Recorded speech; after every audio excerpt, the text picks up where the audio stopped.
Live from the Injured on the Go Just Call Mo studio. It's a blast! It's Orlando's own Tom and Dan. Welcome to A Corporate Time with Tom and Dan. I'm Tom. I am Dan. Let's not waste any time. We have a very, very special guest on the line. And let me give you the full rundown because he's hitting Florida and he's hitting Florida hard. Yep. Friday, March 7th at Ruth Eckerd Hall in Clearwater. You may see this guest. Sunday, March 9th at Hard Rock Live in Orlando. Beautiful venue right here in the heart of Orlando. Monday, March 10th at Wells Hall at the Parker at Fort Lauderdale. Tuesday, March 11th at the King Center in Melbourne. March 12th, that's a Wednesday, the Tracy Performing Arts Center in Somerville, Florida. And again, Thursday, March 13th at Thrasher Horn Center in Orange Park, Florida. And you can get all tickets at HowieMandel.com. Scoop 'em up. On the line with us is Howie Mandel. How you doing, Howie? What a coincidence. I will say that the first day I have to postpone. The Clearwater date I'm going to postpone and probably do in May. Okay. Just because we are starting the 20th season of AGT, and I have to tape that day, and they just changed There you the go. schedule, and so I got to postpone that. But all the rest of the Florida dates are still in line Awesome. with everything that you just said, and I can't tell you how excited I am to be in the state and also doing stand-up comedy, which is my favorite thing in the world to do, and that's what got me all the other stuff that I have done. Yeah, well, I mean, you're the busiest person I think we've talked to in a very long time. Yeah. And since you brought it up, Howie, AGT, I've thought about this because of AGT and Deal or No Deal. Are you numb to being a part of the most important moment in normal people's lives? No, that's what I loved about it. You know, that in these moments on AGT and when somebody does well on Deal or No Deal, I'm in the room and standing feet from somebody whose life changes forever. So, no, I never get numb to that, and that's why I love doing it. That being said, I also love, I feel like I'm a witness to that and really not part of it and just lucky to be there and on and spewing whatever it is that I spew. But stand-up comedy, I get to be myself in the real in and get an immediate reaction. But I also should point out that because people know me from AGT and Deal or No Deal, which are traditionally great family shows, don't bring the kids to my live shows because I don't really edit myself.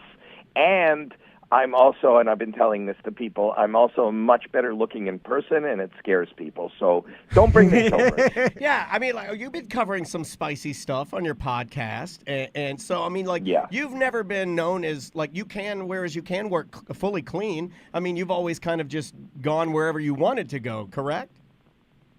I think I'm a responsible broadcaster. Yeah, so if right. I know where I am, and I know who that audience is, so, I will, kind of edit myself.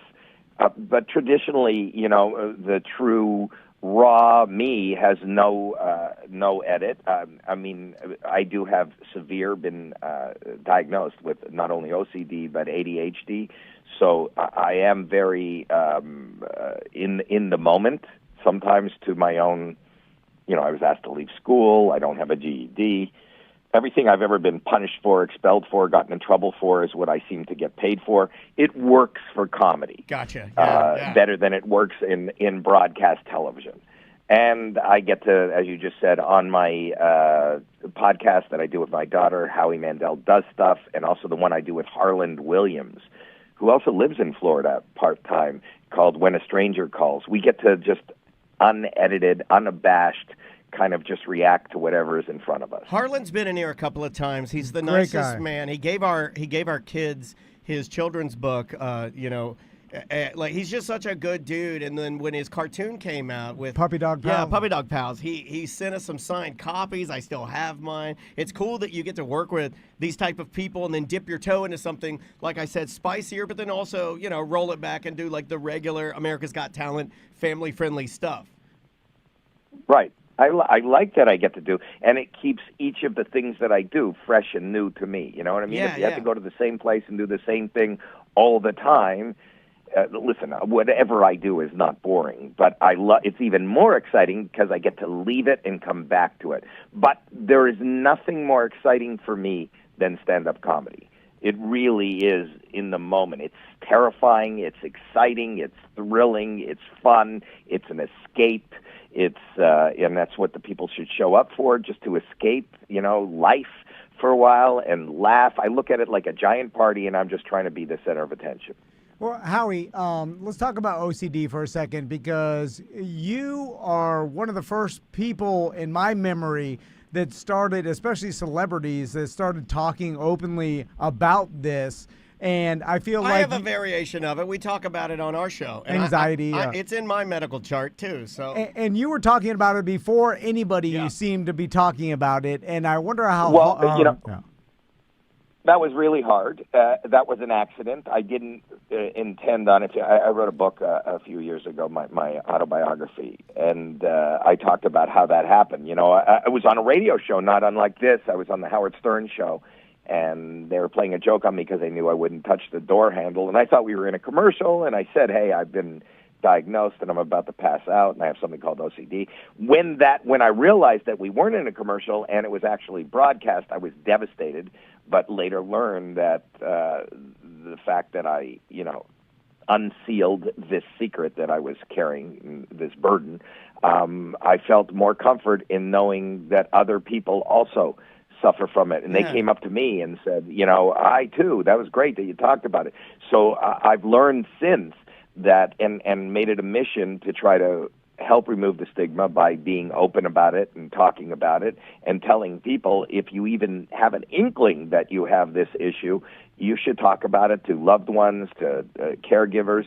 And I partnered with a company. This is not a commercial for them, but No CD. No CD is an app now. So if you think that you have it or somebody has had it, you can download this app, which is covered by all the insurance companies, and arrange for an expert in OCD to maybe get a diagnosis. And if you do have it, you can also arrange for people to come and whatever you need. Sure, if you need to talk to an expert, a therapist, they can arrange it. And now everybody has access to it because it's on an app, whereas you don't have to live in New York or L.A. or Miami or Orlando you could be out in the outskirts. It's a huge problem, mental health, and I believe we need to take care of our mental health the way we take care of our dental health. Oh, yeah. 100%. Without a doubt. Again, Howie Mandel's on the line with us. HowieMandel.com. Get your tickets. He's going to be, a bunch of places in Florida. If you live in Florida. 6 Florida dates for you. Howie, has it helped you yourself deal with it by talking about it? Because I know we talk about it on the show, and it helped Daniel deal with his anxiety, and it actually makes him feel better talking about it. Yeah, you think by shutting up and trying to push it down you're going to feel better. You don't.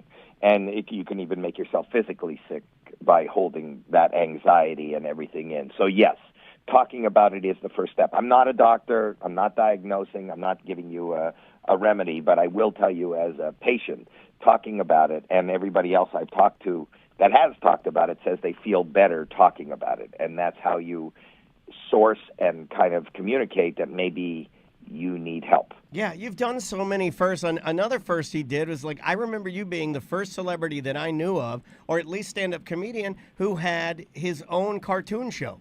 Like when you had Bobby's World, I mean, that was such a big show, big instrumental part of my life. The chat room's going crazy talking about it, all the different voices, Muppet Babies and all that kind of stuff. That's our demographic. Yeah, do you realize when you're doing that stuff and in the moment how big and how successful and how nostalgia just rich that type of stuff is when you're in the moment doing it? Well, you don't know nostalgia when you're in the moment. Nostalgia is something you remember. So, right, of course, but I mean, nobody is more surprised. You know? Yeah, but any success that I have now, nobody is more surprised, excited, and thrilled to be part of it than me. In the moment, even my career as a stand-up, it was a dare to get up on stage. It wasn't something I was aspiring to be. When I got asked to do a Saturday morning cartoon, I didn't know anything about Saturday morning. That voice and Bobby was a character that I did in my stand-up act, and it wasn't family friendly. So yeah, it's amazing, and I look back each and every day at anything that I've done or that I'm doing. Like even now on AGT, we're going into our 20th season. I've been on the show for 15 years. Yeah. It's crazy to think that these things and are not only remembered, not only going on, but are a part of people's lives. So yes is the answer. Well, Howie, let's talk about your podcast for a second. Howie Mandel Does Stuff. You host it with your daughter Jacqueline. Your son actually works behind the scenes as well, which it's an amazing thing because this is my dream to someday work with my sons in some sort of capacity. Yeah. Like it's amazing to me, and I really enjoy that you do this. But I have to ask you about the Bill Burr episode because it made internet rounds. The social media went crazy. People are still discussing it on Reddit right now. And obviously, I'm not going to insult. They are. Yeah, I'm not going to insult. I mean, and here's the thing. You know, I feel bad. I've apologized. I thought I was doing something funny and good. He got mad at me, but you know that happens. Dana White walked off my show. You know, and I still don't understand why.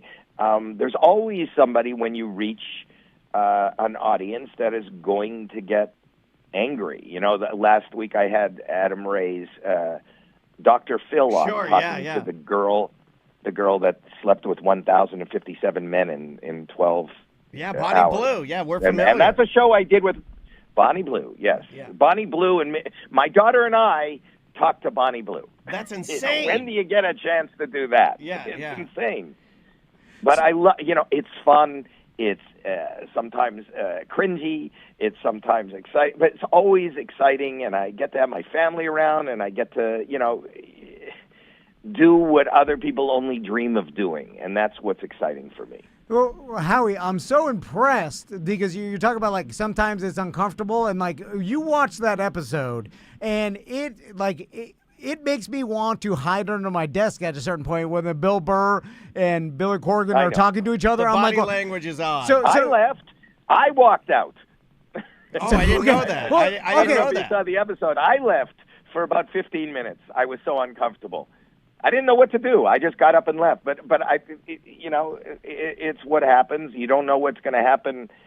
Next week we have some amazing guests coming on. All my podcasts. I do a podcast now with Harlan Williams. Yeah. Called When a Stranger Calls. And we don't know what people are going to do. Some of it is incredibly uncomfortable. Some of it is incredibly funny. Some of it is, I just like. Here's what I like, and it's really apparent in my stand-up. I like to not know. I like to not know what's going to happen and not be. I like discomfort. I love roller coasters. I love thrill rides. And when whatever I'm doing on stage or on a show or on a podcast feels like a thrill ride, that's kind of fun for me. I like that too. Oh my God, I like that. You are a born host, obviously for lots of reasons because you're insanely good at it. But I think that's another reason because it's funny, Howie.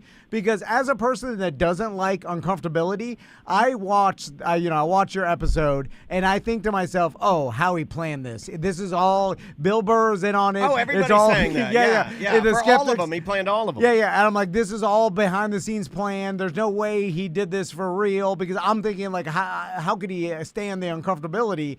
But you're saying that you're fine with it. Yeah, in fact, this week's episode right now, I mean, and I'm getting some blowback because of it, no pun intended, but we put Bonnie Blue back on because she said she would come on. Yeah. And my whole thing is I have this friend Lou, and Lou is very conservative, and he's on my show, sometimes co-hosting, but not a lot, but he's there. Yeah. We didn't tell, the whole thing is never told him, he doesn't know who Bonnie Blue is. He's not really on social media. He doesn't know what she's famous for. And it's just fun to sit there, and I say that at the beginning of the podcast, me and my daughter are going to continue to interview Bonnie Blue and just watch Lou deal with the fact of he doesn't know who she is, he doesn't understand that she's a celebrity, and come to the realization of what she does, and then once she does what she does, watch how uncomfortable this guy is. And for me, that's like, if anybody's the most entertained person, and I would imagine it's probably terrible to say that because the listeners and the watchers, I want you to be entertained. Nobody's more entertained than me, just watching him squirm and be so uncomfortable. Even after the the episode, he came up to me and goes, "Why would you do that? Why would you not?" He's so angry with me. Lou, it's hysterical. It's hysterical just watching you sit beside somebody and not know who they are and then realize who they are and just be so uncomfortable. Discomfort is what I'm most comfortable with. I grew up watching Candid Camera and Alan Funt, and I just love when, even for myself, when I'm in a situation that I have no idea what's going to happen. And that's what I try to create even when I come and do stand-up. When I come and do stand-up, obviously I have 40 or 50 years of material that I can pull on. I love when I'm pulled off of that. I don't mind a technical glitch. I don't mind when people are doing something unexpected in the audience. Gotcha. I don't mind when people yell out. I don't mind. I like that. I like when people come up to me after 5 years and go, "I was there the night where the lady with the red hat released the bird into the theater." Yeah. You know, I like that. So it seems, Howie, that you, like, just from watching you for so many years and seeing and watching your interviews and watching your podcasts, it seems like your brain constantly just tries to find what's funny about things. And I feel like that's, not all comedians have that. We've interviewed a lot of comedians before, and I see the ones that our brains are just perfectly suited for comedy. Sure. And I feel like your brain is that. Well, thank you. I appreciate it, but it's more about, it goes back to my mental health. I love distraction.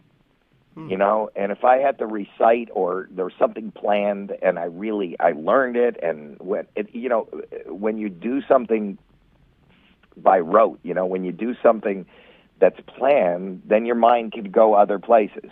The fact that I'm always distracted and you can, away from thinking and getting deep into the dark annals of my mind, it's just not. That's what I do. So this is my form of survival. And I love it. And I'm lucky that, it pays the rent. And I'm lucky that my family wants to be around me while I pay the rent. Yeah, and we all want to, contribute together. So I feel like a lucky guy. And I feel like really lucky that I get to come to Florida.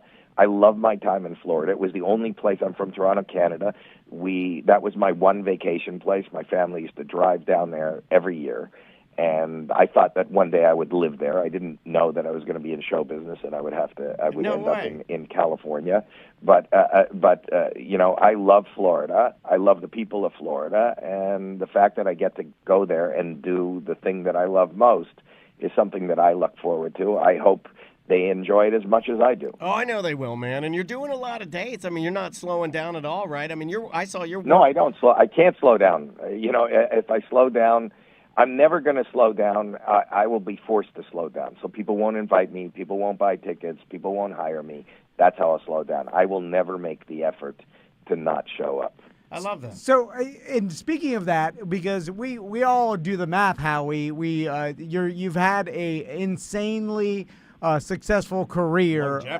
You've been working in entertainment for over 40 years. Gigantic shows. We all have the internet. We could see Celebrity Net Worth, and then you see you're still traveling doing stand up, and it made me think. I was like, Howie's love for stand up and love for this art is humans is greater than, because think of it, you are a doctor. Oh, I don't do anything for money. I don't do anything for I do it because I love it and because I can do it and because people are inviting me to do it and people are enjoying it, and what a treat, and I'm a lucky guy.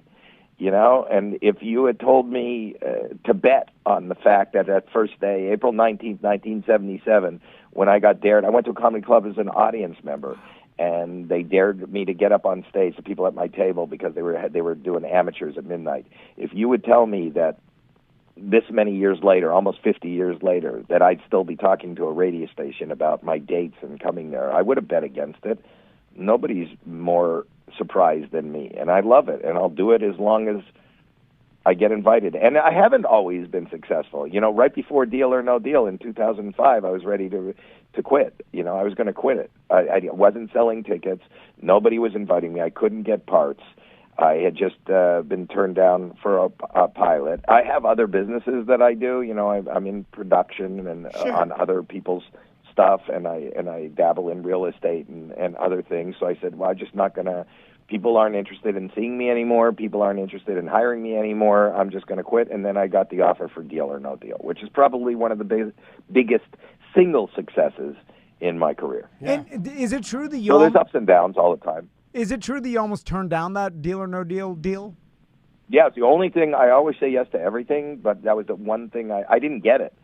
You know, an hour. First of all, in 2005, comedians weren't game show hosts, and it was the lowest rung on. That's you make fun of a game show host rather than. And then the game that was offered to me, I didn't understand it. I didn't read. There was no trivia. There was no skill. How am I going to stand there, and for an hour and just say, open the case, pick a case, open the case, pick a case, open the case? I didn't even see the game of it, but my wife did. My wife's a lot smarter than me. And she said, just take the deal. And I was kind of depressed. I was in a really low spot in my career and in my life. And she said, you just need to get out and be busy, and it'll be, if nothing else, we'll get a distraction. Somebody's calling you. Somebody wants you to work, and she made me do it. And I was so embarrassed even after I did it. I didn't even see it from the inside. When I knew it was going to air, I flew out of the country to a place with no TV and no nothing. I was off on an island in the Caribbean because I was embarrassed. Had no idea that people would even like it. It was the first time I was on television not being a comedian, not being an actor, not being a character, just being me. And I thought, it's just nothing, and I'm going to be embarrassed, and it's going to be the nail in the coffin of my career. And when I landed back in Miami, was the first place after Deal or No Deal. I was in the Caribbean. I got off the plane in Miami, and within 30 seconds, somebody looked at me and went, Deal or No Deal? And all of a sudden, I had a catchphrase. And it was like every third person. I went, what the hell is this? What is this? And also, it the blew irony me back up again. The irony of your wife telling you to take the deal is insane to me. You said that, and you blew my mind. You literally blew my mind, and then I'm like, oh my God. And then the fact that because it does, look, I have OCD too, and when you said I flew out of the country to a place with no TV so I didn't have to deal with it, I did feel the relief in you saying that. I just want to let you know, when you said that, I was like, fly away, don't watch it. But man, what a great story. And then Howie, I heard you in an interview about Deal or No Deal where at the beginning you were really careful, but you realized the power of the host of that show in phrasing whether they wanted to take the deal or no deal because you didn't want to skew or have them lean one way or the other. Well, that was the whole thing. That's why I was embarrassed, because when I finally said, yes, I'll take the deal, I prepared myself to be really funny and silly and be a game show host like you never saw before. And then when I was standing within 2 feet of a person whose life would be drastically changed with just even and I'm using the word loosely, even $20,000. $20,000 is a lot of money. I've worked all my life. I started with paper routes. My minimum wage was $1.35 when I started working.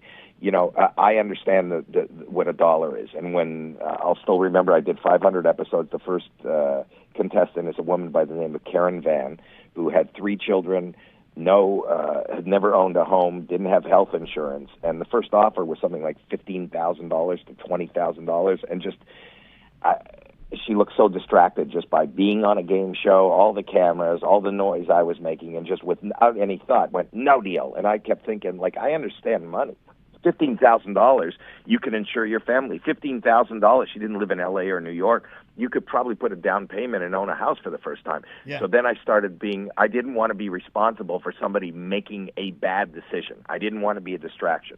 So I started talking to people. I threw everything by the wayside and just looked at them in their eyes. And I would go, Karen Van, the offer is $15,000. Like I would talk to my 5-year-old. $15,000 is probably $15,000 more than you have in the bank. It's $15,000 more than you made this year.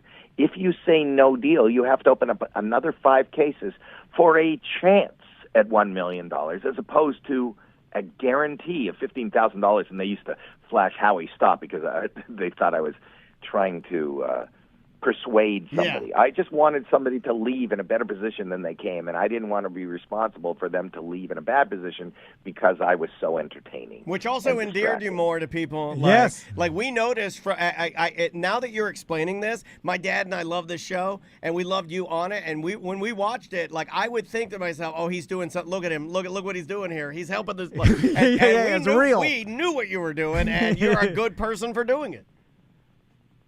Right. Like I'd go, what's the strategy? Like they'd go, my mother's birthday is on the 7th. I'm just going to open the odd numbers. Like you have this, nobody knows what's in the case. It's random. It's just luck. And it's really hard for me. Listen, I play Vegas all the time and all these casinos. I don't even play blackjack. I can't gamble. I can't give away, and I do well, but it bothers me. If I lost $100 and I got nothing for it, I'd rather buy a little ball of lint for $100. At least I got something. Right. So, these people would play, and then they'd think they were, they'd be offered $50,000, and they go, listen, I didn't have the chance. I'm going to throw away this chance at $50,000. It killed me. The skill as the host of Deal or No Deal was just not to throttle somebody, to say, take the deal, you dummy. Yeah. You need this. And last question, Howie. How does it feel co-hosting a podcast with your daughter? Is it the best? Is there any negative things that came about that you didn't foresee happening? Zero. Okay. Zero. She might tell you different. I embarrass her, and it is cringeworthy at times. But the thing I love most and I'm most proud of all these things are my kids and my grandkids. And the fact that I'm sitting here in a building and that my son basically built. He's technically versed and is a broadcaster and has his own YouTube channels and is responsible for a lot of the things that you see on YouTube and produces a bunch of other podcasts for people that aren't me. He's worked with Logan and Jake Paul, and he works with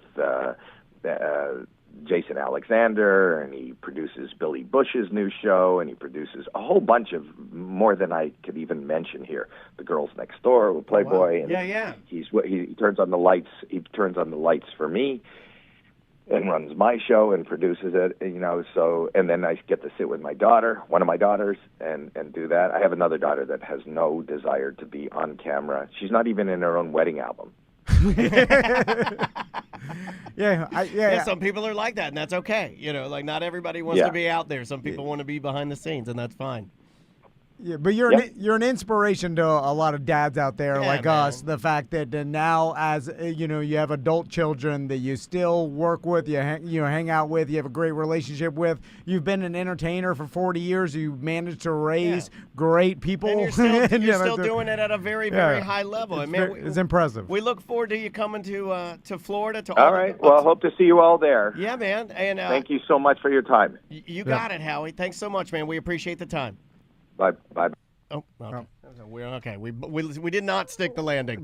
We never stick the landing. We drawled it on too long. I think we went on too long. He's like, well, I gotta get the hell out of here. It was too famous for we almost got 30. HowieMandel.com. HowieMandel.com for all of. He's got 5 dates. He's got Clearwater, Orlando. The Clearwater will be updated until May. You got Orlando, Fort Lauderdale, Melbourne, Sumterville, and Orange Park. But me and Daniel were talking about it. It's impressive. But also, think about it. He's not. He's pushing past the uncomfortability. He's 70 years old. Is the first thing I want to say. You don't say that when the person's on the line. But he's pushing past the uncomfortability he obviously has with germs and OCD, and so he travels. He gets on an airplane, travels through airports, first class. You think? Does live shows with tons of people who know. Yeah. He's so recognizable that he can't go anywhere without people. At least everybody goes for the handshake. I've met Howie. He's come to the radio station. We both have. Yeah, we've met him back in the day, and it's he doesn't like to shake hands, fist bump. What he normally does is he make you grab his zipper and go up and down with it really fast till it makes a noise like zicky, zicky, zicky, zicky, zicky. What's funny is back pre social media and stuff. This is when I met Howie probably in 2005 or 6 or something. It's funny because the legend is like, oh, Howie Mandel, he's crazy. He's OCD, a germaphobe. He can't even breathe the air. And then if you look at his life and career, he's the most well-rounded family man. You know what I'm saying? Like, we didn't talk about it. He's been married and hardworking man. How Yeah. many years did you say? Oh, I think he Over married his 40? wife in 1980 or something. You know, so Yeah. he's been married like almost 45 years. Oh, 45 years. And he addressed some stuff that he gets some flack for, like cringeworthy stuff and this that. Like if you're okay with it, like he. Okay, let's talk about this. Yeah. Because he's off the line. He'll never listen to this. No. So the Dana White thing, I was ready to pull the trigger on that. You saw that. I didn't want to make it uncomfortable, No, but we I wanted looked, to get 30 minutes out of him, and we did. and Dana White said that it was fake. Yes. So that lead. You lied to us. Well, Howie, you think he's we're an entertainer. you think we're a couple of goddamn idiots, Howie? Hold on a second. No. You think we're No, some? he's You just think we're an some entertainer. country Florida bumpkins? Hold on a second. You got another thing coming, Jack. And so that is what makes me lean towards the Bill Burr thing was all planned. Yeah. But the thing is, when you once- watch it, but once he it lied looks to me- real. Once he lied to me and said, like, hey, Dana White stormed off. But he said Dana White stormed off. He didn't say it was real. Yeah, you're right. But he alluded to it as real. But then if you Oh, man. But I did want to pull the trigger. In one of us, we were thinking of a way to do it. I don't want you guys to think that we didn't want to ask him that. well, We he's not. did, Well, but our goal is to get as much Howie time for you guys as humanly possible. We didn't even know we were going to have him until yesterday afternoon. Thank you, Bill, for setting that up. It's not. I'm not it's like asking a wrestler if it's real or not. Like I refrain from asking hosts, especially like podcasts or radio hosts, Yeah. whether bits are real because I know the deal. Like stuff like so. Except those podcasters we had on that pretend like they're stealing your podcast. You didn't play along with those guys. Well, I only famous Yeah, you people. thought those guys were idiots. Yeah. So so that Dana White thing that Daniel plays the audio. No, at I the end pulled of, it. Now I play the legal lady. No, okay. Like, But- but I used to play at the end of our shows. But so then when we found Dana White said on another show that was like fake, and Howie's like, hey, do you want to come and storm off my So Dana Yeah. White's like basically admitted that it was fake. Dana White's down for whatever. Also part of our government's cabinet. So then I look at Bill Burr's like the whole thing where he brings in Billy Corgan, and Bill Burr seems to legitimately get upset, right? And it's awkward. Yeah, it is and awkward. Now Bill Burr's a really good actor. So when I look at him, I'm like, this is real. But then I'm like, I got to remind myself, Bill Burr is a great actor. And then Yeah. Billy Corgan, I look at his face, and I'm like, oh, Billy Corgan's really uncomfortable here. Isn't Bill Burr going to be Glenn Ross on Broadway? He's going to be playing Ed Asner's character on Broadway. So if you look at it on YouTube, you're like, God, it damn sure seems real, and the uncomfortability seems real. Then Howie makes a joke, which brings me back to I it didn't being think fake. about that. You pointed that out to me. So then at one point, Bill Burr says to Billy Corgan, like, I like your music though, because he's kind of saying like, why did you do this? Why did you talk about this? Realize how many questions this already, like, didn't you realize? Because Billy Corgan brought up the legend that they may be brothers on Howie but Mandel's I don't show. even think that's real. The legend part? Yeah, that Let me could give be you fake, a little yeah. more. Let me give you a little more fuel You're for right. your fire from our good friend Ghost of Manu Bull. He says Billy Corgan owns, and I knew this, but Billy Corgan, the guitar player, lead singer of Smashing Pumpkins, owns NWA Wrestling, so he's down for a good quote work as well. I bet it's fake. Yeah, Billy Corgan has been like a wrestling manager for wrestling. He's down for what? He was at Mike Busey's house 2 weeks ago. Yeah. Let me not remind. Yeah, remember that? Why was it? We never asked Busey what he was doing there. Because I was so afraid he was going to say that it was like Dana White. It was fake. No, I don't know. I don't He was know why- filming something. I don't know. I was like, what the I hell have is he no filming? idea why we didn't ask him that. So there's a point where Bill Burr says to Billy Corgan, like, I do like your music, though. And Billy Corgan's like, thanks. And then Howie, there's just a funny joke, by the way.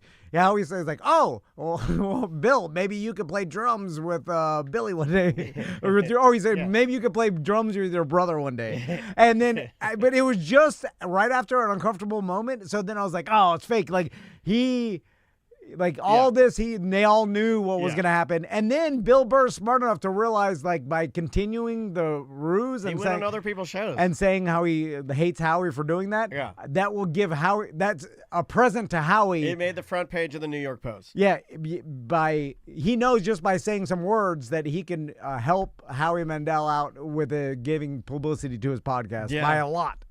But then again, there's a chance that it's fake or a chance that it is real, and that Howie Mandel didn't tell him, and he really did get mad. I think they're all fake. I think Howie is I think he's a grade A. What he's got in him that we don't really have much anymore, and I wanted to talk about this a little bit. You kind of mentioned it to him. Because it takes a lot, really, for you to tell somebody, a guest that we have on our air, that, hey, you're an inspiration, or I like what you're doing, like a lot, you're hard to move the needle for. And that guy has got that old school entertainment, Hollywood, workaholic vibe. And that's gone. There's not, Mr. Beast has it. He's just in the new media. But that, like, addicted to doing it. The drive. Yeah. He's addicted to the art of stand-up, obviously, because, again, he does really not like germs, and he's flying to Florida, which is not the most don't like germs friendly place. No, we're pretty German. I think we're pretty German. We're Look what we did. Like, we barely got us to wear a mask into Publix. Other than that, we were like, no deal with even nothing. Even that, we did it for like a week. And then outside of the metropolitan areas, they did nothing. I saw it during mid-COVID. I went to down Minnesota Key and went to a breakfast diner, and it was no one's mask. God, it's like stepping back in 1951. Well, no, I was like, this is like 2019. But so he's flying to Florida doing shows and in airports or whatever, and he doesn't need the money. He's doing it for the love of stand-up. But he also could do stand-up at his own where he lives. You know what I'm saying? If he just wanted to just do stand-up, think about what... he's a Las Vegas guy? I don't know where he lives. I think he's a Vegas guy. But wherever he lives, he could sell out any theater he wants in his hometown. Yeah. You know what I'm saying? He could probably have a residency if he wanted it. Right? Oh, yeah, over and over. I was trying to remember. Was Howie Mandel the one that put the condom on his head and blew it up? Or the rubber glove on his head? Yeah, rubber glove. Yeah. Okay, my dad thought that was amazing. Yeah. That was peak comedy for my dad. Blowing the rubber glove up on his head. He's also really good at social media, which tells me like he likes entertaining. Yeah. And like that's old school, man. And it's not like I think some of the old school entertainers were like that. He's just addicted to entertaining. What I'm talking about are like Fred Astaire, was a dancer, right? And he would dance. There's nothing he was going to do other than that. He's an entertainer, right? Like Howie is a pure entertainer. You know, the personality kind of reminds me of Jeff Howe, in the fact that Jeff Howe will, in a normal conversation, he will try his hardest to make a joke out of everything. Of everything. And like, I love it. And I don't know. It can be annoying to other people. Yeah. But I love it. I think that's like Howie when I was talking to his brain. Like he tries to. Do I have a little bit of that with my chirping? Yeah. And constantly doing little jokes and little. Little things here and there and the other. Yeah. But yours is more annoying for some reason. Not as funny. Not as funny. But Howie does it. But the way Howie does it great. No. I noticed that. Listen, if I was around Howie Mandel or Jeff Howe for that long, I'd be like, oh my God, just take something seriously. Just put your head down and just write some numbers. It's so hard for me to take things seriously. Yeah. No, but I don't think your brain's not wired that way. So, and I don't think Howie's brain's wired that way or Jeff Howe. It's like, and those are fascinating entertainers to me because, again, like this guy could easily never be around another germ ever, and in his life, you know what I'm saying? And he chooses the entertainment route, which has got to be uncomfortable. He also he's doing something right now that a lot of old men, especially when they go bald and have facial hair, have to choose, and it's a dangerous game to play. And it's the game of the colored glasses. Yeah, he's a big color. Yeah, when you get older, man or woman, this is not a gender-specific observation. Man or woman, as you get older and you shave your head, or ladies, if you get gray hair or old gray witch hair like my wife's going to have, there will come a time when my wife, Andrea, will have long gray witch hair, and she'll have to decide what color novelty colored glasses she will wear to accentuate her odd gray hair. And like for me, if I had to shave my head, like the only problem with Jim Colbert And you could He say needs to shots have fired. colored, You tiny, could- round glasses. You could say shot fired if you want to, whatever you want to say. But Jimmy could take his look from zero to hero in one pair of novelty colored glasses. And a psychedelic top hat. Psychedelic top hat is fantastic. If you're on a chef show and you're a morbidly obese judge and you have a bald head, you're going to wear a bow tie and novelty colored glasses. If you're on a music show and you're a fat guy and you're going to sing, if you're on the one where they hit the button, they turn around the voice, put on a pair of novelty colored glasses. Sally Jesse Raphael, red novelty colored glasses. Anyone that's bald that works in entertainment, you got to go with the colored framed glasses. Here's a question we didn't get to ask him, but I wanted to know, like, because this guy can get up on stage. I believe even if he didn't do his bit, he could get up on stage and for an hour improv a funny show, right? Howie Mandel. Well, he would think it's funny. Not everybody. Yeah, you're right. You know what I It may mean? not be as good as what he's going to do because Right, it's right. planned out, but I think he has the chops to. He does a lot of crowd work, and he says he likes that the best. Yeah. And he's funny. He's fast. Anyway, so you get put on a show like America's Got Talent where you only get one or two lines every 11 minutes. You know, they cut a lot of it out. Yeah, Like there's a lot of talking, but you're only going to get the best things. Or if you faint, or if you crap your pants, they'll put that in. But there's 4 judges, and then with all the show and Terry Crews and stuff, like Howie Mandel doesn't get to do that much, right? Yeah. So and they don't even need him to. So it's like it's a great gig because you sit back and you just have to do one liner, watch right? a bunch of stuff. You drink some Coca-Cola. But that must be hard for him because he could do it himself. Because he wants to be funny. You see what I'm saying? He has to hold back. Also, it's the way it's cut. I feel like they're sitting in that chair for 18-hour days. Oh, yeah. Like, I feel like I'd rather throw sod. Like, seriously, because at least I'm up and down moving. I'm in the sunshine. Yeah. I can go get a Gatorade. It's makeup, and then it's It's also 60 degrees inside. Yeah. It's a lot of waiting. They're like, the Jabberwockies, one of their masks fell off. We got to cut that again. Let's do the intro again. All right, places, everyone. We're gonna clean up the foam from the mad scientist, and then there's that's a half an hour. Then and then there's union breaks. You know, it's a insane long 14-hour day. It sounds terrible to me. Yeah. It sounds like I would way hate it. But then $1 million paycheck. Yeah. So it's like for that amount of money, you do it. But, what a nice guy though. And I'm glad that we chose right, because I like to give you guys the behind the scenes with the interviews that we do, and I think we chose right in not letting him know that we know the Dana White thing is fake, because he gave us 10 more minutes of Howie. Yeah. You know, who cares if he's lying to us? He don't know us. He don't know who we are. Yeah. And if you were my friend, I would feel insulted. Like if this were the second or third call, I'd be a little offended. Well, that's what sucks about the internet. Like, remember old radio days? There was no way to find if something was fake or not. Yeah, so you can make all the stupid people listening to you believe it too. Yeah, you're riding a train or whatever. But there was no way to look it up.